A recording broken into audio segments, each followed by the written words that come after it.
Saudi അറേബ്യയിലുടനീളം ശക്തമായ ഇടിമിന്നലിനും കനത്ത മഴയ്ക്കും സാധ്യത. ജാഗ്രത പാലിക്കാൻ സിവിൽ ഡിഫൻസ് നിർദ്ദേശം നൽകി. നാളെ മുതൽ വ്യാഴാഴ്ച വരെയാണ് മുന്നറിയിപ്പുള്ളത്.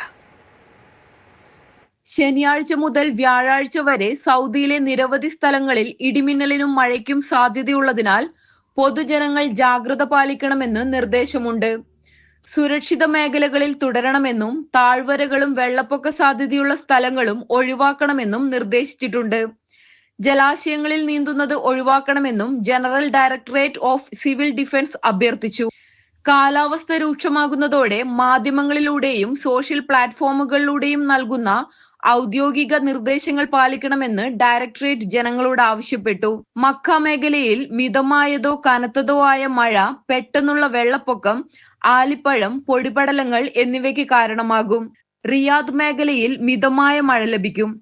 തബൂക്ക്, മദീന, അൽജൗഫ്, വടക്കൻ അതിർത്തികൾ എന്നിവിടങ്ങളിലും മിതമായതോ കനത്തതോ ആയ മഴ പ്രതീക്ഷിക്കുന്നുണ്ട്. അതേസമയം അസീർ, ജിസാൻ പ്രദേശങ്ങളിൽ മിതമായ മഴ ലഭിച്ചേക്കാം. Mathrubhumi news, Riyadh.